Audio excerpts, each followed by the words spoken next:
Well done. All right. Then we're just going to start right on time because we are punctual, right? Okay, hello, everyone. If you are here, then you already know this is a masterclass on time management. So welcome. I'm very glad you're here, and we're going to have some fun today. We're going to get weird. So we're going to answer 3 very important questions on this call. And those questions are, why is time our most valuable and expensive resource? What is the benefit of planning our time out deliberately? And finally, how do we start doing all of this? How do we do the planning? How do we be deliberate and efficient? How do we change and value and respect our time? So we're going to talk about all of that and more. And let's just dive right in. So I want to start off by talking about what time even is, because we have to really understand what we're working with before we try to change the way we show up, right? That's kind of hard to do if we don't understand, if we don't have awareness. Change doesn't come easily. It's like grinding gears. So time really is a mental construct. Like, I'm not kidding when I say that. I could get all technical with the physics, talk about time, space, reality, but I won't. It's so fun to learn about, though. If any of you do want to talk about that, let's talk, because I could jam on it all day long.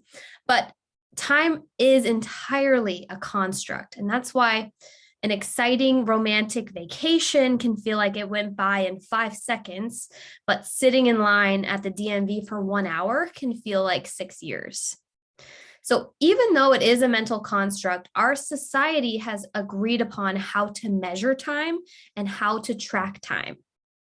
So this is actually very helpful. You want to know when your appointment will be. You want to be able to make a reservation for the future that you can count on. You don't want to have to go through the trouble of making sure everyone's using the same time construct when you go to plan something. Like, I'm going on vacation soon, and it's easy. Everyone agrees that date, the time of that flight, my hotel reservation. This stuff does serve us. I'm not saying it's a bad thing at all, but it is very easy to prove how it is a construct. And I love that we just had daylight savings time, because it's just so relevant to what we're talking about right here. Like, so we went from 2 a.m. one day, and then all of a sudden we're just like, oh, never mind. It's 3 a.m. now. And so it just goes to show how we're making up the rules as we go. There are no rules. So there's no universal law from keeping us from changing things. So we agreed it's 3 a.m. all of a sudden now. But really, the truth is, we didn't suddenly time travel an hour into the future. It's not really 3 a.m. It's still 2 a.m. like it just was a second ago. We just agreed to set our clocks to a different hour, all at the same time, and that we're all going to play by the same rule now. So another way to look at time and prove that it's a construct is to look at our calendars, like yearly calendars. Not everyone uses the same calendar as we do in the United States. Countries like Nepal and Ethiopia have their own calendars that slightly differ from ours. And even when we talk about Judaism, the people that practice that religion, to them, it is not the year 2022. It's actually the year 5782, which I think is freaking awesome. Like, how cool is it that they measure time, their year, totally different from the standard? Because if we talk about the science, geologically, time has been around for billions of years. So I could say it's year 2.7 billion right now if I wanted. But anyway, when we are over here in our little tiny time bubble, with our limited perception of time, when we're believing that our one understanding of time is just a concrete fact, it's this thing that keeps happening to us, we are at the effect of it, we tend to get overwhelmed and stressed out much more easily. So again, we're just proving here how our societal understanding of time is a construct. And I don't know if you know this about construction sites, but constructs can be torn down and demolished. And it is so fun to do that. So it's important to know moving forward because our thoughts about time are creating the way we manage our time. And if you don't like the way you're managing your time, you have to look at your perception of it. Because our perception is always within our control. In fact, it is only within our control. That is what free will is the will, the freedom to perceive things however you choose. That's the one thing no one in the world could do for you. So it's your responsibility, and you can change your perception whenever you'd like about anything, not just time. So the truth is, the unfortunate reality is most of our perceptions of time are not serving us. We're real stressed out, you guys. They are causing us to grossly mismanage our life, our time. So whenever we aren't managing our time deliberately, we're basically throwing it away, throwing it into the garbage, not seeing the value in it, not investing in it, not creating something bigger and intentional with it. It's like we're dumping out. Like if you look at time, it's like $1,000 for every hour. You got $24,000 every single day. How are you spending that money? What did you do for the first 4 hours of your day, the first $4,000? What did they create for you? What is your return? Because the truth is, our time really is more valuable than money. We aren't paying attention to how we're managing it. We aren't just metaphorically losing money. We're actually literally losing money if money's something we really like and want. Because the way we use our time is either creating more for us, it's creating more money, more joy, more shit we want, or it's keeping us stuck. It's moving us backwards. So let's talk about it. Why is our time so valuable? This is what I want to sell you on today. Your time is the most valuable asset that you will ever have. And I also use the word expensive. Time is valuable and expensive. So let's think of something we would all agree is, expensive and valuable. Something like a fat diamond necklace. It's like 100 carats and it's worth $200 million. It's just like the ones that are in the movies, like spy movies where they're trying to steal the diamond necklace. So anyway, if we were all shown this baller necklace, we'd automatically agree, like, yeah, that's valuable. If we were offered that necklace, if someone was like, do you want this? Any one of us wouldn't hesitate in being like, yes, I will take that. That is worth so much. So when we're asked about time, though, our time, the way we spend our time, we aren't always in agreement that it's super valuable. Some of us would be like, okay, how do you spend your time? And we'd answer, yeah, sometimes I do stuff. Why? What about it? Or we'd be like, I know time's moving along, like I am aware of that, but I don't really know where I'm going. We aren't paying very close attention to the way we're using our time. We're just like, yeah, that's what I did this week. That's what I did today. Or we could be on the other side of the spectrum and we are frustrated with time. We believe time is always working against us. Like, I never have enough time. I am so busy.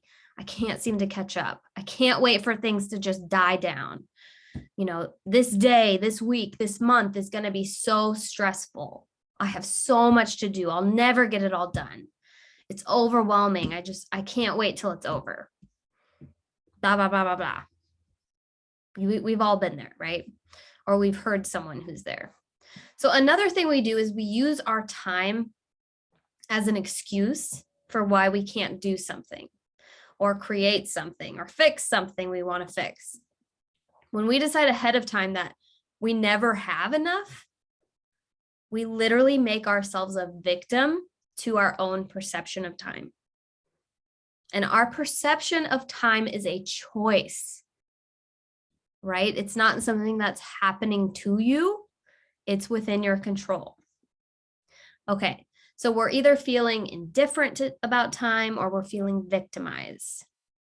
And neither of these options serve us because the way we feel about time is important. The way we feel about time is what will drive our behavior when it comes to things like our schedule, our future plans, our ability to follow through on our goals. Those two emotions will not create productive, incredible, miraculous behavior. They'll create more frustration, more indifference. But there is another option available to us. There's another way we can perceive and feel about time. And, a new way to relate to it. And there is a way where it will serve us in the most incredible way. It will create all the desired behavior we want. And that way is to be constantly recognizing the value of our time. When we don't recognize the value of our time, when we don't pay attention to that or think about it ever, it costs us. That's what makes time expensive, if you think about it, because it costs us our direction, our goals, our dreams, our quality of life. And there's nothing more expensive to us than that, because time encompasses every category of life. It encompasses our relationships, our health, our career, everything. There's nothing that time doesn't touch or doesn't play a part in.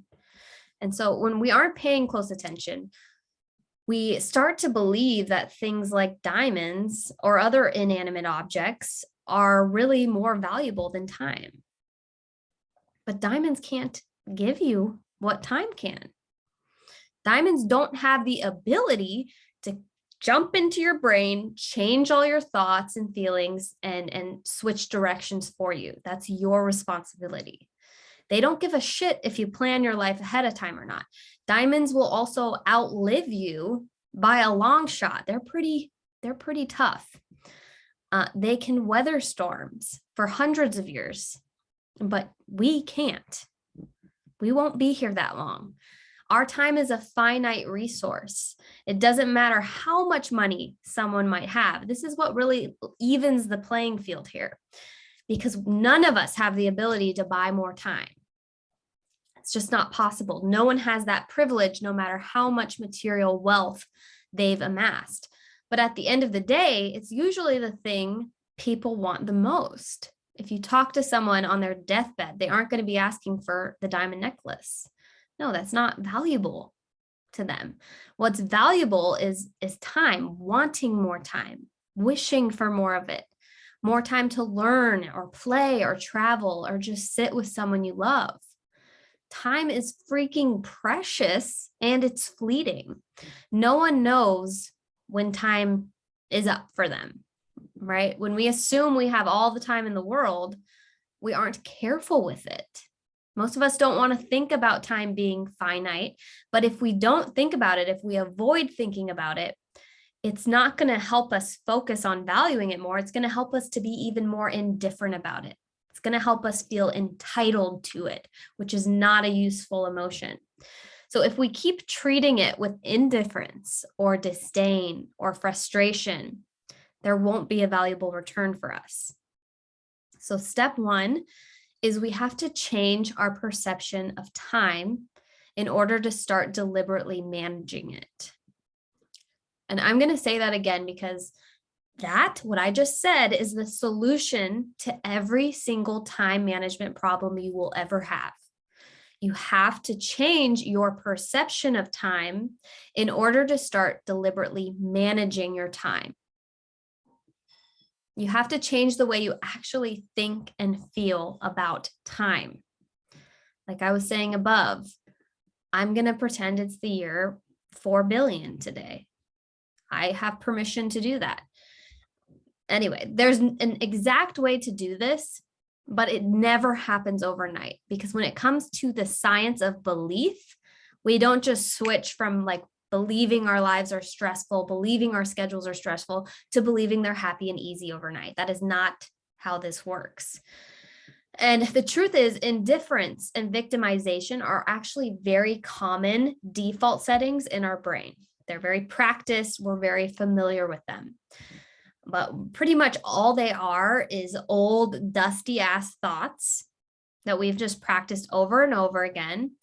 And all of these thoughts have been delegated to the subconscious part of our brain. And because they are subconscious, we aren't as aware of their contents.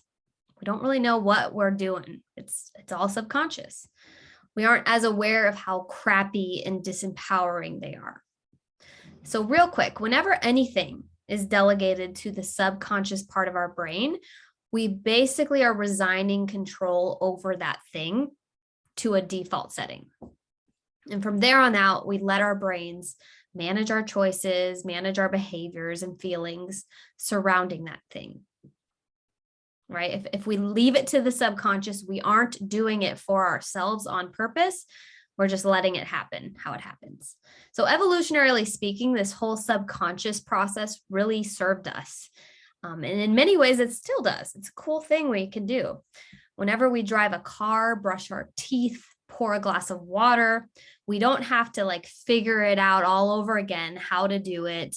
How do you put the toothpaste on? No, we know it because it's in our subconscious. We've done it so many times. We don't have to think about it. But when we have a bunch of crappy and disempowering thoughts about really important subjects, like managing our time or our relationships or our ability to create money or abundance or whatever it is we want, they create mayhem that opposes what we really want. So imagine like mayhem being as subconscious as brushing your teeth.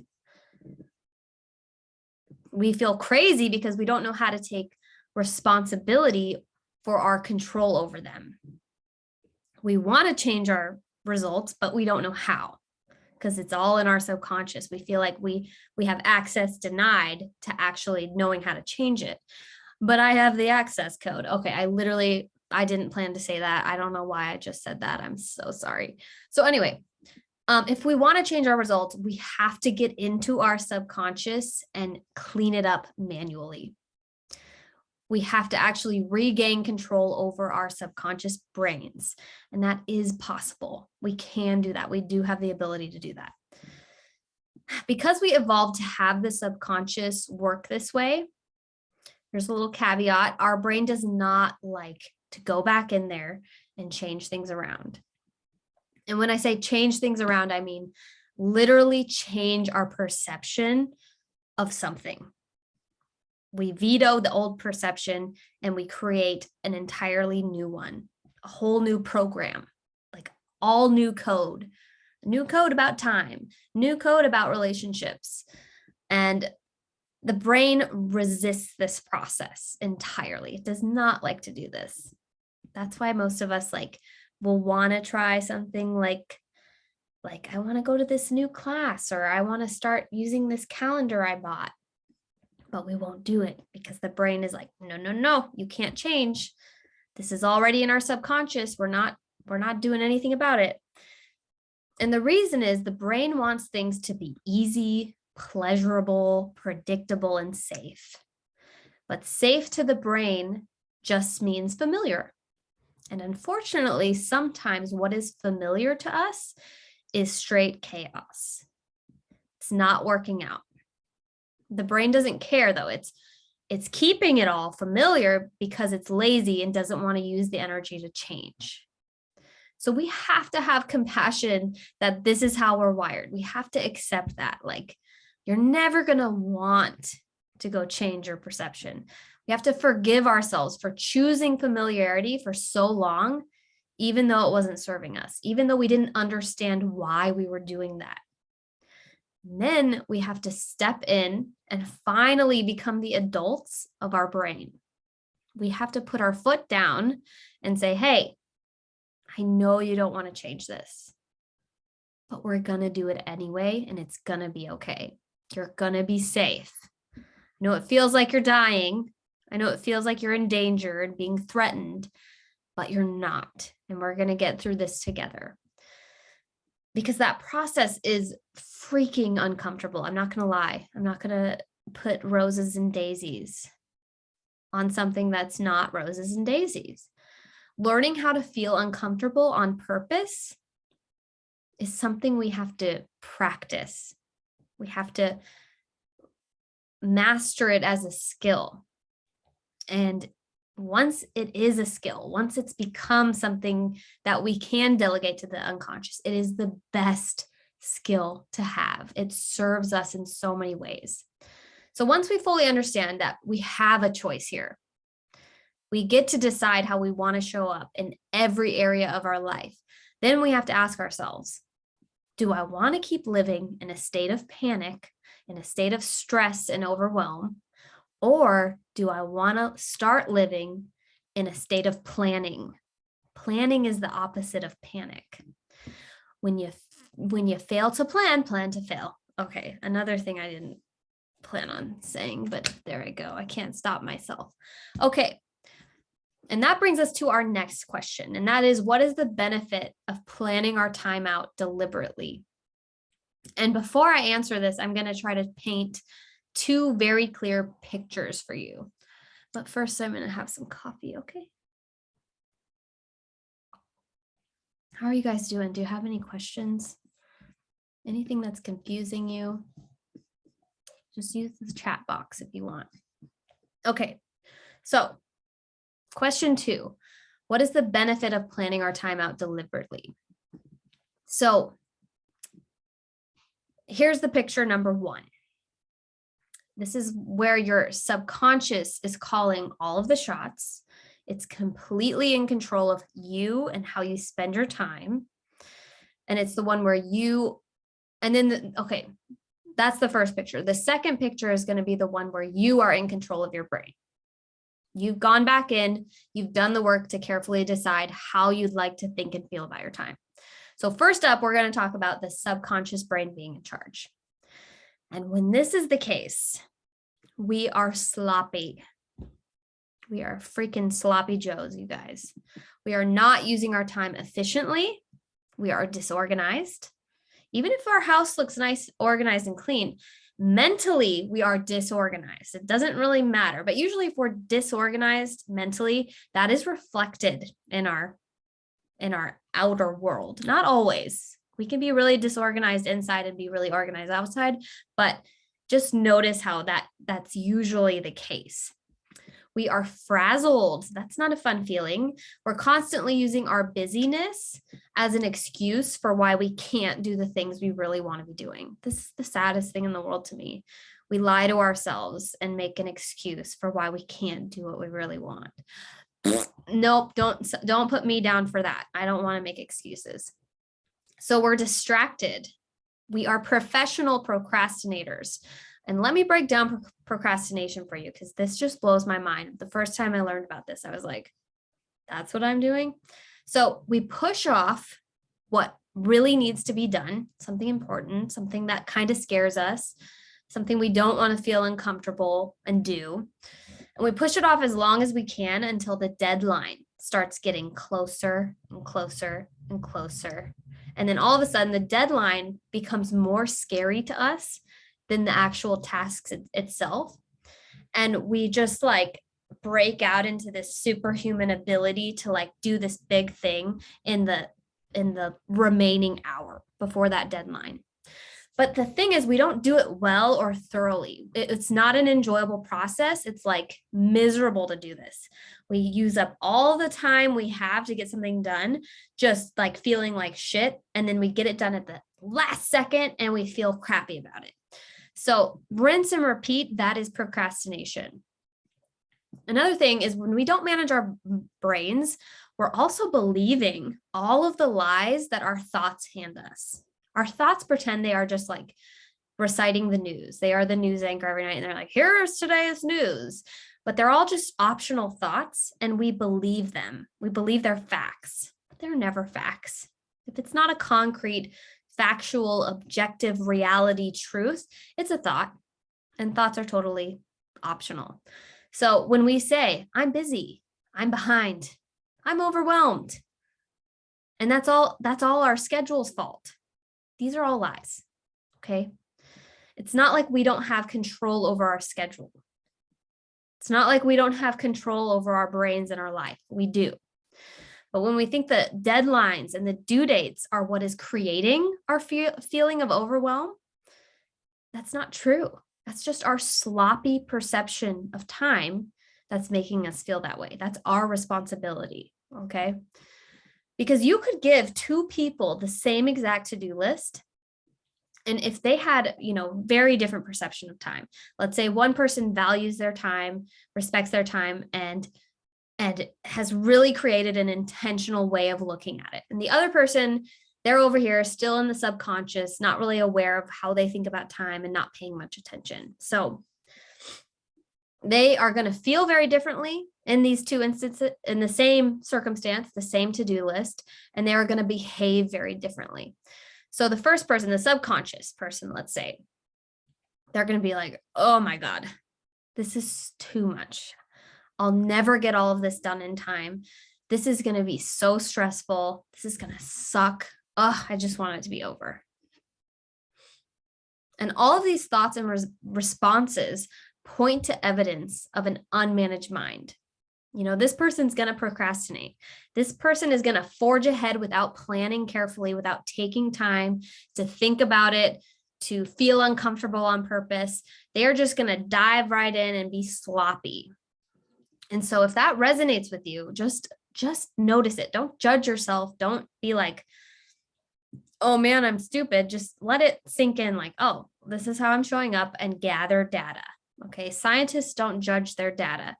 You don't judge your own data. So the other person, the managed person, the intentional person, looks at the to-do list and they're like, this is it? Easy. Okay. You don't have anything else for me? Are you sure? Can I help you with more? Give me a challenge at least. Like, I'll get this done in no time. And it's already done in their mind. They have a positive attitude about it. They know how to plan things. They don't make their schedules and their lists mean something. They don't make their list determine how they'll feel. They're not at the effect of circumstances. They are in charge of what's happening in their brain. So they enjoy the process. They're responsible. They follow through. They do what they say when they say they'll do it, and they don't have drama about it. They're not scared. They're not trying to push things off. They're not flailing around like, I have too much to do. That is sloppy, man. No. So there are people out there that are so high functioning and efficient, and they do not feel stress and overwhelm, and they complete more tasks in a day than our unmanaged minds could fathom.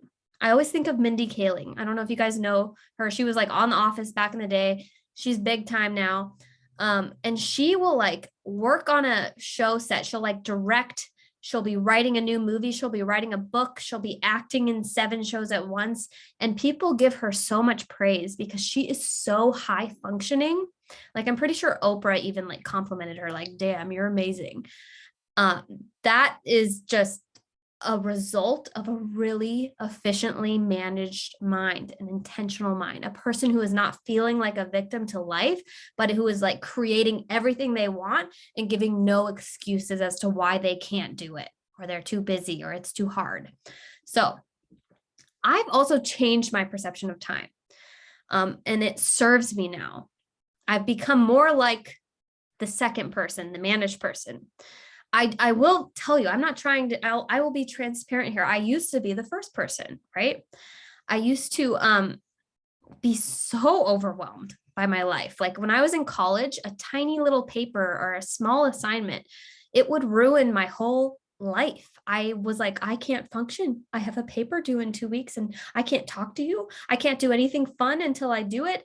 I was miserable. I was the queen of procrastinating. I couldn't function. I was the sloppiest. I wore the sloppy crown. And then so I had to get over myself and decide like, hey, this won't be easy, but I'm going to change the way I look at time. And I have, and it's taken years of practice. And I wouldn't even say I'm all the way there yet, but I'll use my wedding as an example. I just got married and I was able to plan my wedding without a single little ounce of stress. It was so fucking easy to me. And so when people would be like, oh, you must be so stressed, you must be so overwhelmed, especially during, COVID and all the things. And I was like, no, this has been a really enjoyable process. It's been very simple, straightforward. everything's been done for months, so I'm just excited for the day. And then I planned out the execution of the actual wedding to a T, that like everything was organized. It wasn't frazzled. It wasn't like chaos. It was just like, okay, yeah, what's next? Yeah. And I got to enjoy myself. And people were like, weddings are stressful. It's going to be stressful. And I'm like, no, you're going to be stressed. I'm managing my mind because weddings don't create stress. That's not how life works. Our thoughts are what create how we feel. And I was so managed in that circumstance that it was just a breeze and I loved it. So, okay, back to painting picture number one. We're almost done with this one. We have such a difficult time following through on promises when we don't manage our mind, right? We aren't really respecting ourselves. We're not respecting our time. We don't trust ourselves. And we're like, okay, I'm going to work on this today at this time. But in the back of the head, we're like, that's bullshit. You're not going to do that. You're going to sit on your phone and eat popcorn. Anyway, we don't prioritize ourselves, our well-being, like our health, our mental health. Like, I'm going to go take a walk. I'm going to have this time to relax. We don't do this because prioritizing ourselves gets uncomfortable. Remember, our brain is constantly trying to avoid discomfort, and taking care of ourselves, if we're not practiced and familiar with it, that is actually uncomfortable to us. So we're also giving into our urges. We're putting off what's important to us because everything else seems so urgent. The reason everything feels so urgent is because we are so disorganized in the first place. And the reason we're disorganized is because we aren't taking the time to plan things out carefully. We rationalize that planning will waste more time than it would to take to just start doing the thing. That is how we rationalize this. But I'm here to show you and tell you that that is not true in the slightest. Again, I have done the science on this for you guys. I have been case study 1. I've been in both case studies, and you are welcome to keep testing this out for yourself, but that is going to just be wasting your time because I've already proven for you that planning saves yourself all the trouble, saves yourself all the energy. It creates efficiency, and planning ahead always serves you. So when we skip out on the planning portion, this costs hours off of our life, days, if you will, because you charge forward with that sloppy energy. You're disorganized. And planning is what saves you time. It makes you efficient. It fuels you with positive energy that will actually see you through a project. And then you'll get to the end of that project and you'll still have energy and time left over for other things. Like, oh, I want to clean the garage out today. I've already done my whole to-do list and now I'm just going to do this for fun. That's how I am now. It's pretty weird. I think cleaning things is fun, but I have so much more energy. So what gives?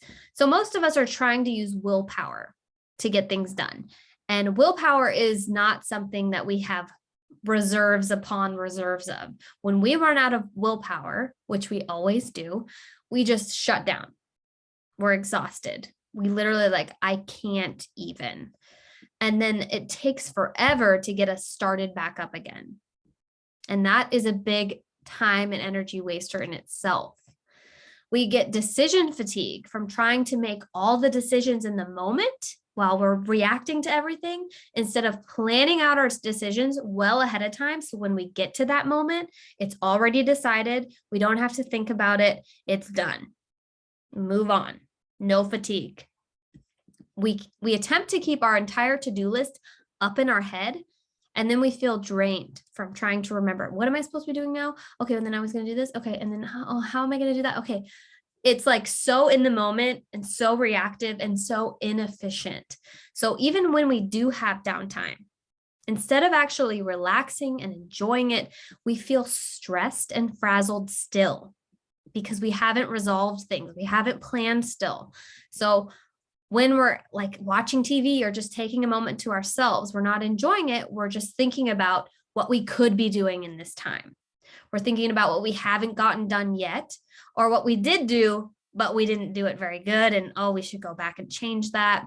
It's like a constant little heckler in your ear tormenting you. And that's not fun. So as a result, we don't get adequate rest.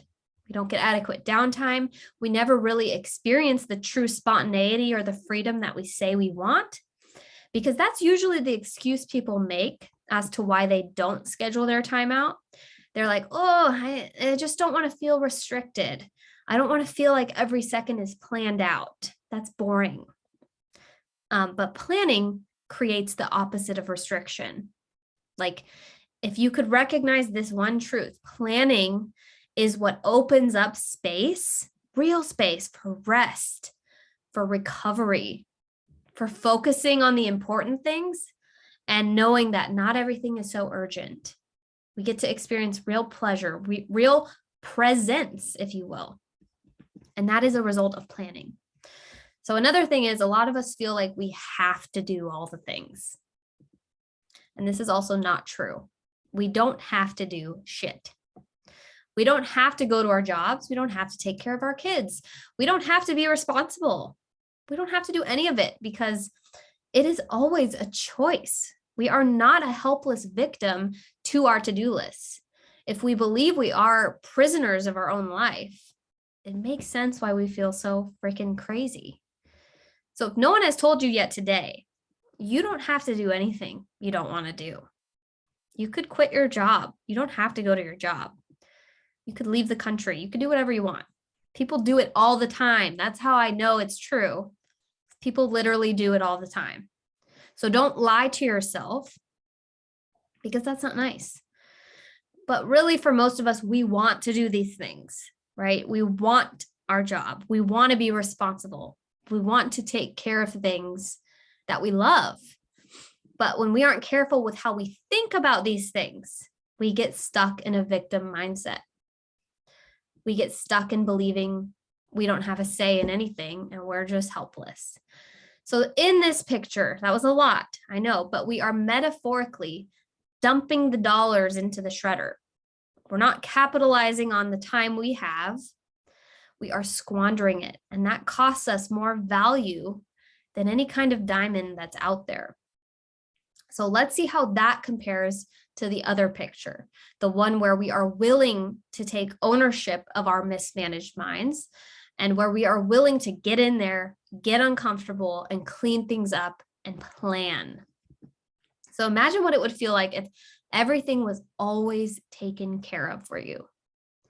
That feeling of like, the responsible adults are home, and I've got nothing left to worry about. Everything is organized and clean. And I really mean this mentally, like you're organized and clean in your head, in your emotions. There's space. You can just like take a deep breath. You feel safe. You feel sane. You can actually enjoy yourself and the people you're around and what you're doing. You don't worry about shit hitting the fan unexpectedly, because you already know what's coming down the line. You know what's coming today. You know what's coming tomorrow, next week, next month, 5 years from now. Maybe not, but your feelings around your schedule are steady. They're certain. They're confident. They're decisive. There's no drama. You value and you respect your time more than you value staying in your comfort zone, more than you value your outdated thoughts and perceptions about how you're always behind. You understand that you don't have to do anything you don't want to do. Everything on your to-do list is a choice, and you love your reasons for choosing it. You back yourself up. You're like, hell yeah, I want to do this thing. You're never lying to yourself saying you have to do anything. You make all your important decisions ahead of time so you don't end up squandering your energy like 10 minutes into your day. Like, I got to choose this. This is decision fatigue. You never hit that. You always have enough energy left over to get everything else done, to enjoy yourself, and you have extra time to play, to actually experience, spontaneity, free time. Like, let's go do this. You have practiced and mastered your new perception of time, which is, I have more than enough time to get all this done. This could be easy. There's plenty of time to do this. There's no more stress or chaos. There's just a calm unfolding of events that are executed to perfection. So I want to stop here for a second because I can hear your brains resisting the second picture, right? This whole story. They're like, nah, that's total bullshit. This concept it won't work for me. That's great if it works for you, but it won't work for me because I'm a special snowflake with harder circumstances. It's trying to convince you that planning your life out will be boring and restrictive and will take all the spontaneity out. Just so notice how these are all lies. Planning is the only solution that actually relieves our stress and frees ourselves up. So you're probably asking, okay, if it works so well, then how do I do it?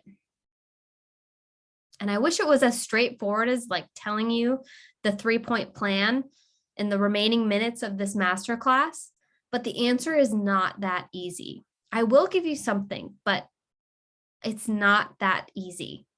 But it is simple. It's very simple. And I'll answer that right now. The way you do this, how you start to manage your time differently, is by managing your mind. In order to be able to schedule, plan, organize your time, create new emotions on purpose, you have to become a master of thought work and emotional processing. That can't be taught in one class. I wish it could. That would be dope. It can be introduced in one class, but it takes weeks of practice, weeks of attention and consistency and failure and discomfort. And that's exactly what I take my one-on-one clients through for their first 12 weeks of my one-on-one coaching program. Learning how to manage your mind has to come first before you get to this step of executing and planning your time out at this mastery level. Getting to that place where you actually feel calm. You actually believe like, I got so much time to do this, and I'm actually going to do it when I say I'll do it. Becoming a pro at actually feeling your emotions and learning how to generate emotions on demand has to come first. Changing that perception has to come first. You can't go do the 5-step process without changing your perception first, because what's going to happen in your subconscious is still all the beliefs of, I don't have enough time, I'm too busy. So I'd give you a plan. Okay, go do this. You'd go try it out, but all your thoughts and feelings would still be there. They're not going anywhere until you change them. And so you try it out and you'd be like, it didn't work. Doesn't work for me. Alicia's a liar. And I'd be like, yeah, well, kind of, because you're still believing the same exact things. You have to change that. So once you have the basics down of changing your perception, choosing your emotions, deciding how you want to think and feel on purpose, there is an actual step-by-step process for scheduling time. I believe in my program, I teach that process in week 28, which if you think about it, that is like half a year in. Like, that's down the road, man. But it teaches you how to plan out your time, how to make decisions fast, when to do these things, how often you plan. And it shows you exactly how to break things down and put them into your schedule, like way in advance. So you are just like a master of your life. But here's the deal. I could talk about this process right now. I could give it to you for free. But if the person I'm giving it to doesn't have the tools in place to manage their mind, it would be like handing a machete to a toddler. It wouldn't work for you. It wouldn't end well. So if you're really wanting to manage your schedule and brain in a new and empowered way, then that's what the coaching program is for. Come sign up for that.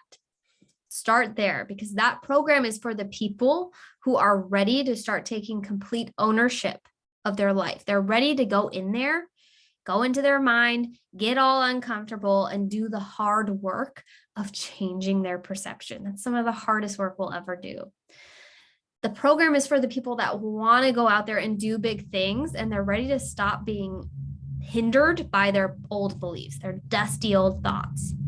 It's for the people that see the value in their time and they want to use it in a brilliant and efficient way. They respect their time. A part of them knows, like, hey, I can do better. I believe I can do better for myself. I believed I could. And that's what propelled me through changing my perception. And that's what helped me get through all of that discomfort and all of that failure.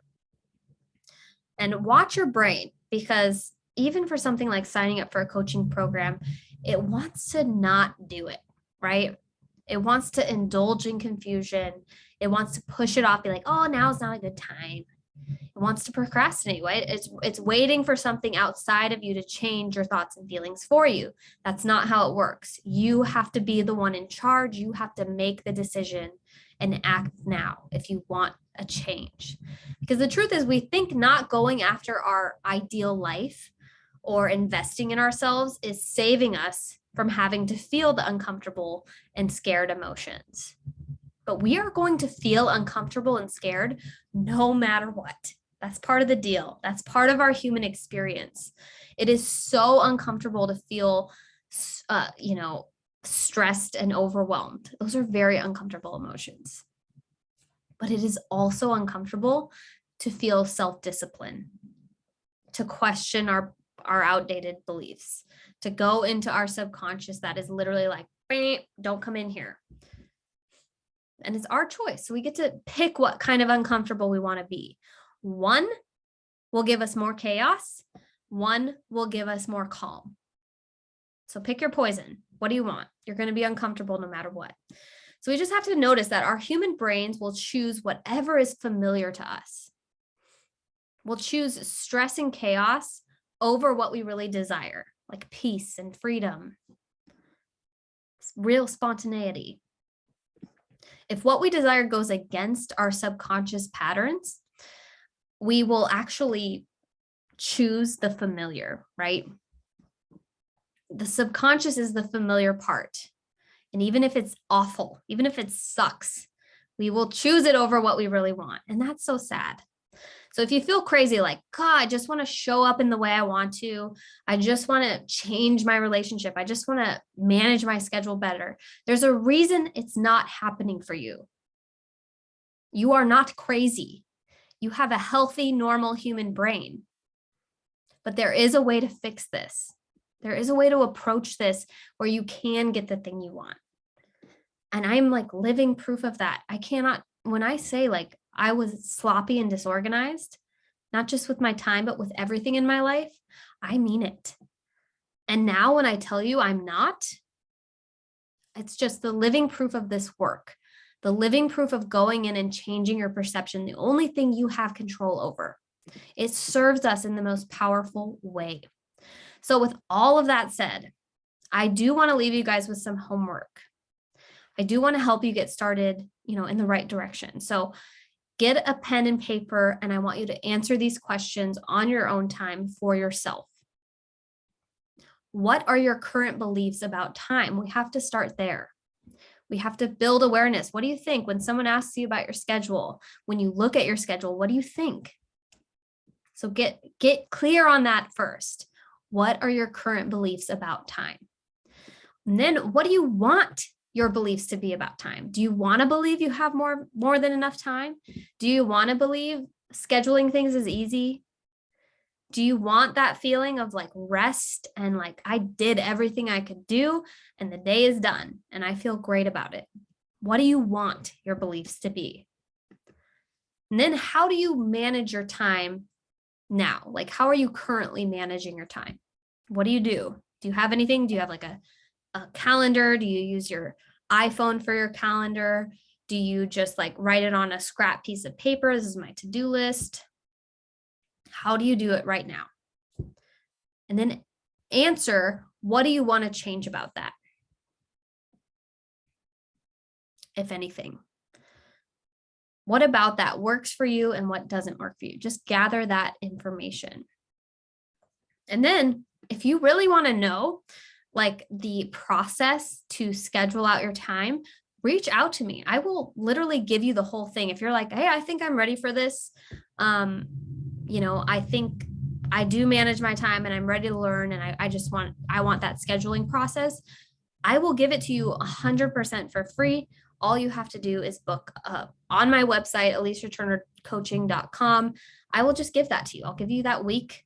That's week 28. If you're saying you're there, no big deal. I will tell you exactly how to schedule your things, the exact process we use, and the way we do it, where we're actually breaking it down, able to overcome the options, and will follow through on whatever we plan, no matter what. So I would love to do that for you if you're ready for it.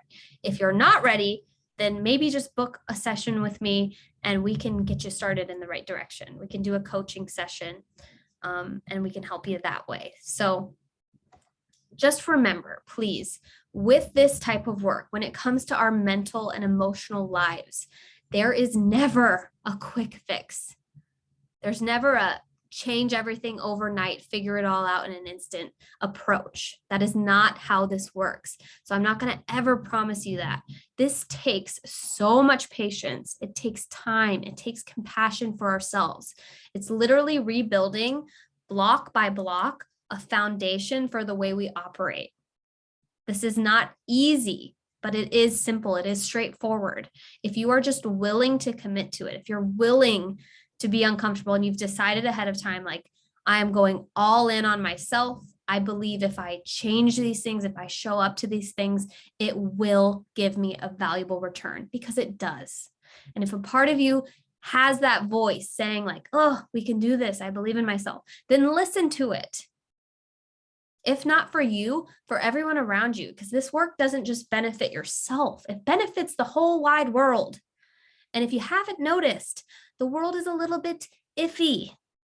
Our world is a little crazy right now. We need people who are showing up empowered and managed and clear with direction. We need people that are full of life and passion and not going through life on a default setting and benefiting no one. So do it for the world, my friends. Okay, that's all I've got for you today. Please reach out to me with any questions, any thoughts, anything you disagree with. I would love to discuss this with you.